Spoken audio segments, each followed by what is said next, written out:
discretion is advised. What does everyone think is really deep and meaningful but isn't? I've been through hell and back, and I'm a better person for it. Millions of people go through the grinder every day. Some pull through and some don't. But surviving it doesn't make you a good person. Learning from it maybe. There are plenty of people with shitty pasts that are shitty people. Edit side note. I wouldn't do anything different. Is also stupid. If you wouldn't do something different, so you didn't end up homeless or an alcoholic or a felon, then there's something wrong with you. Burning Man. Spending days in a tent, in the desert, with no showers. Copious amounts of drugs and hemp bracelets do not make it some kind of third eye-opening existential awakening experience. Duck out to here. Collecting vinyls. I get some people really appreciate the sound it gives and that's totally cool. But I know way too many people that collect vinyls, because they are so much more sophisticated now and that's all they talk about. As if they listen to music on a higher level now. Rick and Morty. It does delve into some philosophical ideas, but the meaning of life isn't written in it. You can say all you want about it, but it's really not all that deep. Does anyone really think it's that deep? I love watching it, but it's because it's smart crude humor that doesn't take itself too seriously. It mocks sci-fi concepts, and uses Rick being an asshole for humor. Pretty much the same reasons I like It's Always Sunny in Philadelphia and Archer. If you can fit a sentiment into an image that just so happens to conform exactly to Facebook's image size formatting, it isn't meaningful. Reading poetry. Don't get me wrong. The whole idea of poetry is to have layers of meaning as tightly crammed into relatively few words. But just because you read poetry and can maybe recite a few lines you worked oh so hard to memorize, doesn't mean you are especially deep. I'll catch some flack, but sometimes donating to charity, it's nice that people's hearts are in the right place. But there's a potential for two problems to arise. One, people think that just giving a few dollars will solve problems, and that they did their part and are now removed. Well, not necessarily. Money is nice, and it's absolutely needed, but it's not just the money. Look at people in Texas. Quite frankly, the ones on the front lines. Those that volunteered their boats to get into areas that were flooded to get people out of their homes. That in the immediate was far more meaningful than a few dollars thrown their way. At that point in time, money was useless although needed later.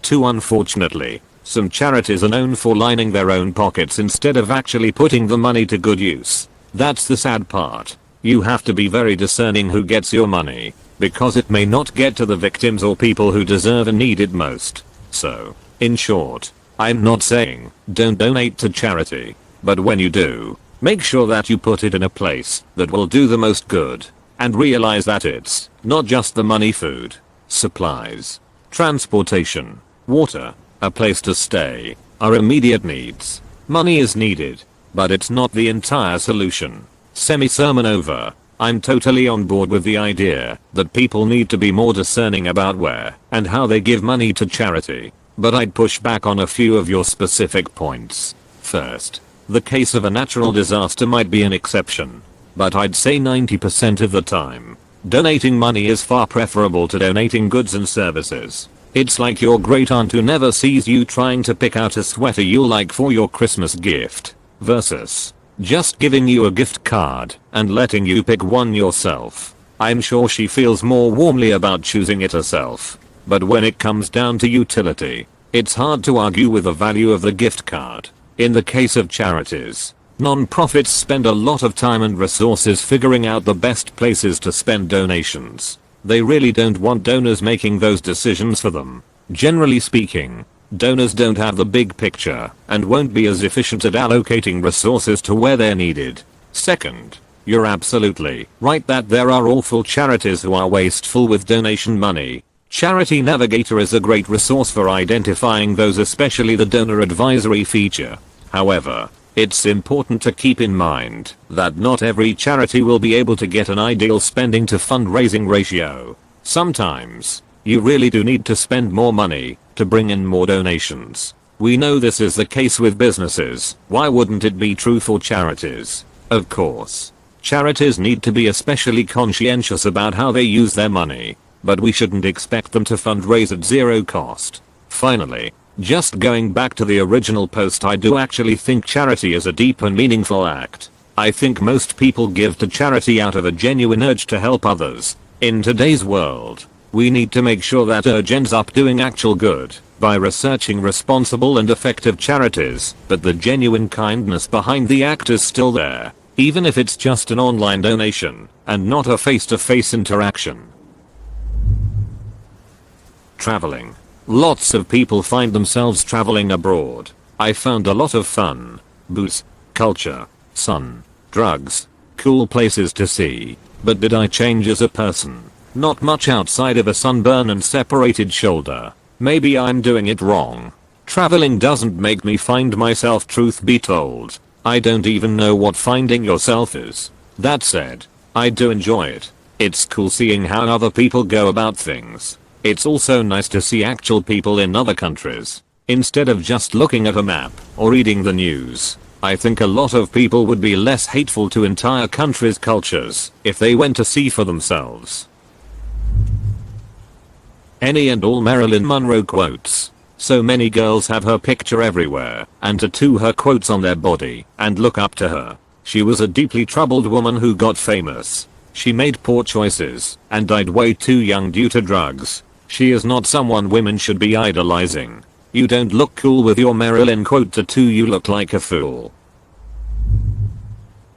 I took the position, arguing with my wife this week, that nobody is really that deep. Or at least people are really deep. My evidence was that certain of our friends start these deep conversations, but once you hang around them for a while you realize that those are their shtick. Once they ask similar deep questions several times at different places, then you realize that that is just their patois, not deep at all. It makes me think that true depth really only comes along infrequently on occasions where lightning strikes and a conversation gets real good. We all know the type. Where you stay up all night in the flow. I mean, it kinda just sounds like you get used to people's ideas, and thus they stop being novel to you. I wouldn't say that affects their deepness. If you think about it, had you hung around Jesus 24/7 you probably would have been going, yeah, God loves everyone. You said that already. Big whoop. Doesn't mean it's not still a nice philosophy. Maybe you mean more that you dislike people who are insincere or not very well educated in the specifics of their beliefs. Those deaf people that don't want kids to get implants just because they don't want to lose deaf culture. Methodicas. Let the damn kids enjoy, hearing stuff. Your lack of hearing isn't a culture. I have shitty knees. You don't see me telling people not to get their ACL fixed. Sending prayers after a disaster. People struggling don't want prayers. They want food, water, and help. Everything is as deep or shallow as you're willing to invest in it. Reading into themes is an endless rabbit hole. If you're familiar with enough tropes and historic context, there's no such thing as inherently deep or shallow creations. It is the perception of the audience, not the source. I can give a very shallow reading of Pride and Prejudice, and a very deep reading of The Cat in the Hat. It's all up to the reader. Astrology. You're not the way you are because of how the stars happen to be positioned at the time of your birth, nor do they give potential clues as to how your week is gonna go. Dreams. Nothing is less interesting than hearing about another person's dream. The movie about time. It is actually about a man who is using time travel to take advantage of a woman who has specifically expressed no interest in him. Money doesn't buy happiness. Which place do you think you'll be happier in? A one-room apartment with shitty plumbing that smells like cat piss because the previous owner was a crazy cat lady, or a mansion with a built-on theater and 2 Ferraris out front? The idea that we are living in a simulation or some other is reality really real, man thing. There's no discernible difference between the simulation, could end at any moment, and the second coming, could happen at any time. The idea of an all-powerful or all-controlling force having mastery over the universe is just religion from a seafield ends. Also, whether or not reality is real is a red herring. The only thing that matters is that our actions and lives are real and meaningful to us. Like maybe this is just some dumb I am very smart tier shit. All in all, you're basically just freaking out over the potential existence of God or a god. It's all part of God's plan. You mean you aren't willing to do anything to change your circumstances? Click subscribe. If you enjoyed this video,